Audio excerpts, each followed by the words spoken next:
Alors, je suis Anne-Marie Chana, enseignante à l'École nationale supérieure polytechnique de Yaoundé, au Cameroun. Donc, ma spécialité, c'est microprocesseur, donc architecture, synthèse d'architecture. Alors, il y a 2 ans, je me suis rendu compte qu'il y avait un MOOC, comprendre les microcontrôleurs.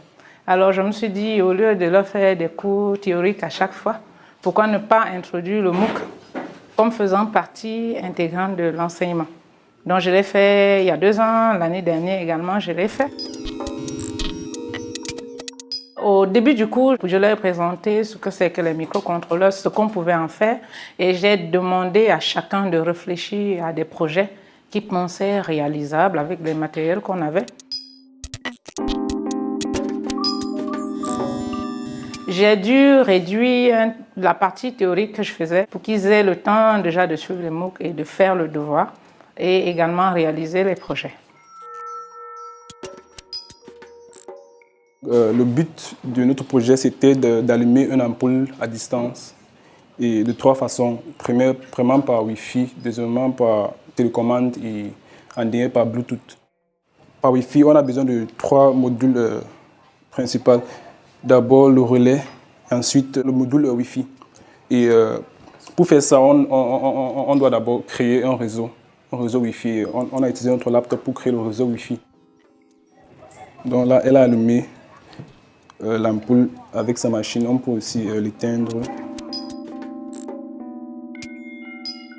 Pour pouvoir commander l'ampoule avec la télécommande, on a dû utiliser le code pour pouvoir obtenir les valeurs hexadécimales en fait, que devait fournir chaque bouton. Donc, et renseigner au niveau du code que tel bouton ou tel bouton devait allumer avec les valeurs hexadécimales qu'on a obtenues sur le serial monitor de l'appareil.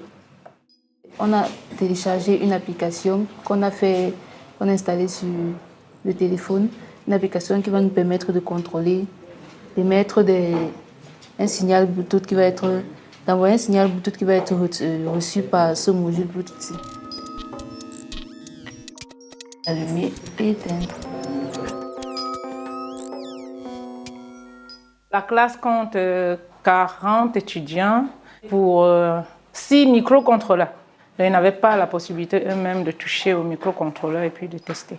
Donc c'est déjà ça la difficulté parce qu'ils sont obligés de se les partager entre eux. Donc, il y a un sérieux problème de matériel, on n'en a pas suffisamment. Malgré cela, ils ont pu quand même réaliser des projets qui marchent.